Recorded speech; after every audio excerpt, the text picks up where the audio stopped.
sveiciens. Skaista diena, skaists laiks, atrodos Esplanādē.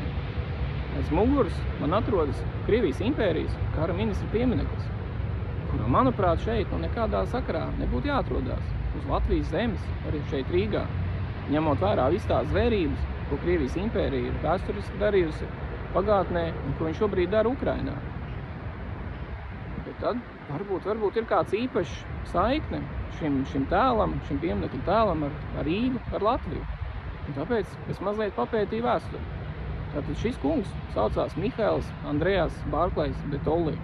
Zīma viņš 1761. gadā tagadējā Lietuvas teritorijā. Tātad ar Latviju nekāds sakars nav. Viņš ir senas skotu aristokrātu dzimtas pēctecis, sajaucies arī ar citām tautībām tur, bet ar Latviju nekāds sakars un latviešiem. Mira, viņš starp citu arī ne Latvijā, 1818. gadā viņš mira Austrumprūsijā, netālu no Kenigsbergas. Viņš tātad bija Krievijas impērijas kara ministrs. Tā skaitā viņš arī ņēma dalību dažādās kara operācijās, daudzās. Es pieminēšu divas. 1794. gadā viņš piedalījās Polijā Tadeuša Kostjuško apspiešanā, revolūcijas apspiešanā. Tā bija vispārējā Poļas atcelšanās pret Krievijas okupācijas karaspēku. Savukārt 1808. gadā viņš jau nopietnākā armijas pakāpē piedalījās Somijas okupācijā. Pēc Somijas okupācijas viņš bija arī gubernators pāris gadus.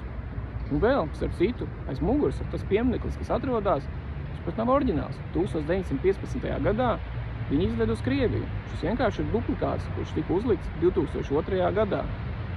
Es ļoti ceru, ka Rīgas domas deputāti nobalsos par to, lai šo Krievijas impērijas piedēkli, šo kara ministru aizvāktu no Latvijas zemes.